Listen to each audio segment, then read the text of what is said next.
Hello everyone, आज से हम शुरू करने जा रहे हैं हमारे क्लास 12th बायोलॉजी का chapter 2 that is human reproduction.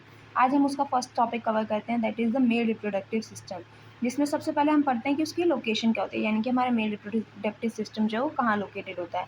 तो हमारा जो मेल रिप्रोडक्टिव सिस्टम है वो लोकेटेड होता है हमारे पेल्विस रीजन में। अब इसके अंदर क्या क्या इंक्लूडेड होता है, हमारे इसके अंदर टेस्टीज आती हैं, एक्सेसरी डक्ट्स आती हैं, ग्लैंड्स आती हैं, उसके अलावा हमारे एक्सटर्नल जेनिटेलिया होता है। अब सबसे पहले हम टेस्टीज़ की लोकेशन के बारे में पढ़ते हैं। तो हमारी जो टेस्टीज़ है वो एक एब्डोमिनल कैविटी के बाहर एक पाउच में लोकेटेड होती है, जिसको हम स्क्रॉटम कहते हैं।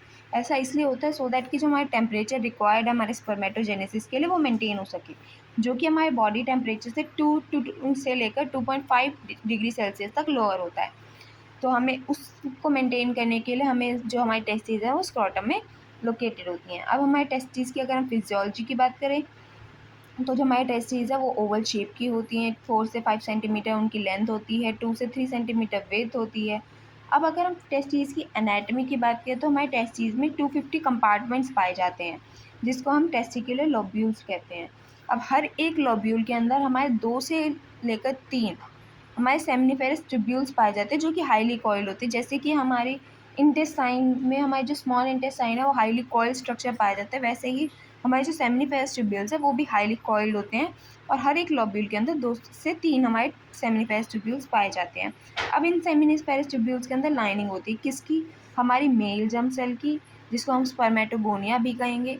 उसके अलावा हमारी सर्टोली सेल्स की। अब जो हमारी सर्टोली सेल्स हैं हम उसका काम पढ़ते हैं। हमारे मेल जर्म सेल्स तो हमें पता है कि हम उससे क्या बनेगा, हमारा स्पर्म्स का फॉर्मेशन होगा। लेकिन जो हमारी सर्टोली सेल्स है वो क्या करेंगी, वो हमारे न्यूट्रिशन सप्लाई करेंगी किसको, हमारे मेल जर्म सेल्स को, जिससे हमारे स्पर्म्स का फॉर्मेशन होगा। अब जो हमारी सर्टोली सेल्स हैं और हमारी जो मेल जर्म सेल्स हैं कि हमारी सेमिनिफेरस ट्यूब्यूल्स मिलती हैं। अब इसके बाहर हमारा जो इंटरस्टिशियल स्पेस पाया जाएगा उसमें भी हमारी स्मॉल ब्लड वेसल्स पाई जाती हैं, और उसके अलावा एक टाइप की और सेल्स पाई जाती है जिसको हम इंटरस्टिशियल सेल्स या फिर लेडिक सेल्स भी कहते हैं। इनका काम क्या होगा, इनका काम होगा हमारे सिंथेसाइज करना और सिक्रीट करना हमारे टेस्टिकुलर हार्मोन्स को, जिसको हम एंड्रोजन्स कहते हैं।